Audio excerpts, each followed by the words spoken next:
എല്ലാരും നോക്കിയിരുന്നോ? KSEBയുടെ മുട്ടൻ പണി വരുന്നുണ്ട്. നമ്മുടെ ശ്രദ്ധ മുഴുവൻ നമുക്ക് ആവശ്യമില്ലാത്ത വിഷയങ്ങളിലേക്ക് ഈ നാട്ടിലെ ഭരിക്കുന്നവരും മാധ്യമങ്ങളും ചേർന്ന് വഴിതിരിച്ചു വിടുമ്പോൾ നമ്മുടെ ജീവിതവുമായി ബന്ധപ്പെട്ട വലിയൊരു വിഷയത്തിൽ KSEB കൊള്ള നടത്താൻ പോകും. 2027 വരെയുള്ള വൈദ്യുതി ചാർജ് വർദ്ധിപ്പിക്കണം എന്നാവശ്യപ്പെട്ടുകൊണ്ട് KSEB റെഗുലേറ്ററി കമ്മീഷനിൽ ഒരു ശുപാർശ നൽകിയിരിക്കും. ആ ശുപാർശയുടെ മേൽ റെഗുലേറ്ററി കമ്മീഷൻ പബ്ലിക് ഹിയറിംഗ് നടത്താൻ പോകും. 3-ാം തീയതി കോഴിക്കോട് നളന്ദ ടൂറിസ്റ്റ് ഹോമിലും, 4-ാം തീയതി ഡിസ്ട്രിക്ട് പഞ്ചായത്ത് ഹാൾ പാലക്കാടും, 5-ാം തീയതി കോർപ്പറേഷൻ ടൗൺ ഹാൾ എറണാകുളത്തും, 10-ാം തീയതി conference hall Priyadarshini planetarium PMG തിരുവനന്തപുരത്തും പബ്ലിക് ഹിയറിംഗ് നടത്തുകയാണ്. ഈ പബ്ലിക് ഹിയറിംഗിൽ നമ്മൾ പോകണം. നമ്മുടെ ആകുലതകളും ആശങ്കകളും അവിടെ അവതരിപ്പിക്കണം.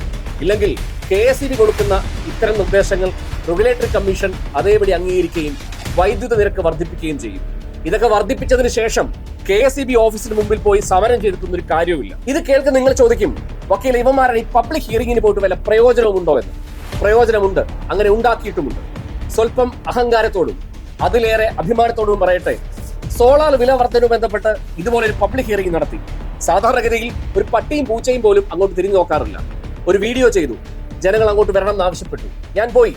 സാധാരണഗതിയിൽ ആരും വരാത്ത പബ്ലിക് ഹിയറിംഗിൽ 850 മനുഷ്യരാണ് അവിടെ വന്നത്. തർക്കങ്ങൾ, വിവാദങ്ങൾ, ചർച്ചകൾ ഉണ്ടായി. അവസാനം റെഗുലേറ്ററി കമ്മീഷനും KSEBക്കും സോളാർ വില വർധനവിൽ നിന്ന് പിന്തിരിയേണ്ടി വന്നു.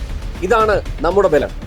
പ്രതികരണവും ചർച്ചയും വാട്സപ്പിലും ഫേസ്ബുക്കിലും മാത്രം ഒതുക്കിയിട്ട് മറ്റാരെങ്കിലും വന്ന് പ്രതികരിക്കുമെന്നും അവർ നമ്മൾക്ക് വേണ്ടി പടപൊരുതും എന്ന് വിചാരിച്ചാൽ ഒന്നും നടക്കില്ല.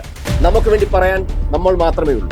അതുകൊണ്ട് ഞാൻ സൂചിപ്പിച്ച 4 സ്ഥലങ്ങളിൽ നടക്കുന്ന പബ്ലിക് ഹിയറിംഗിൽ പോയി നമ്മുടെ ആശങ്കകളും ആകുലതകളും ഈ വൈദ്യുത നിരക്ക് വർധനവ് കൊള്ളയാണ് എന്ന് റെഗുലേറ്ററി കമ്മീഷനെ ബോധ്യപ്പെടുത്തുക.